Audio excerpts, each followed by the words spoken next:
Bonjour Monsieur Daniel Canepa. Quelles sont vos ambitions pour le petit port de Saint-Elme? Ah, j'ai de grandes ambitions pour le petit port de Saint-Elme parce qu'il s'agit là d'un des joyaux de la Seine qui a été mis à mauvaise contribution quelquefois. Alors, d'abord, il y a un point qui suscite évidemment une forte attente de l'ensemble des habitants de Saint-Elme, à juste titre. C'est comment désengorger ce port. C'est-à-dire comment, quand va-t-on enfin réaliser le chenal qui doit être fait. Je m'attacherai évidemment à ce que cette opération soit une priorité et qu'elle soit réalisée dans les meilleurs délais. Il y a un retour d'ailleurs, parce que le retour, ce sera enfin de ne plus supporter ces amas qui sont réalisés à la veille de la saison touristique. Ça n'est plus possible. Le deuxième point qui me paraît important, c'est de refaire l'ensemble de la petite place où se déroule cette fête des pêcheurs si sympathique, et cette place qui pourrait être bien aménagée de façon à rendre plus attractif encore ce petit port. La troisième préoccupation que j'ai, c'est de revoir la base nautique.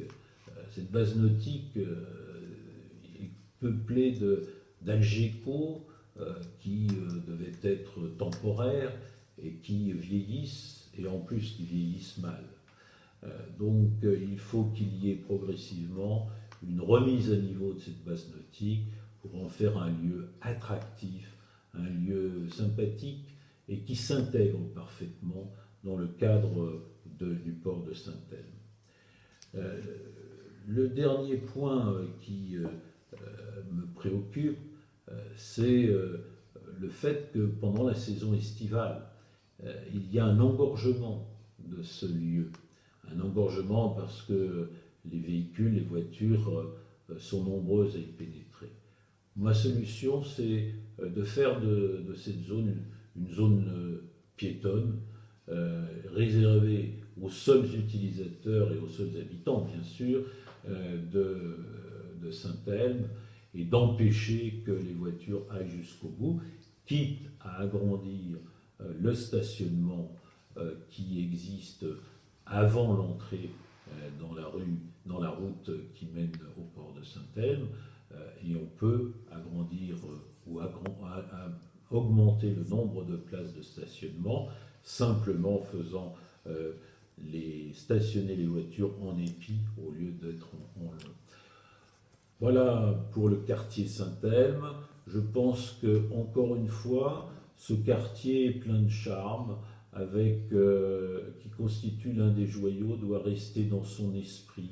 On ne doit pas détruire cet équilibre entre la simplicité et la beauté du site.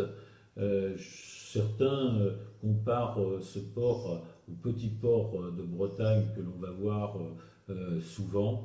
Eh bien oui, je le dis, la Seine a la chance d'avoir le port de Saint-Elme.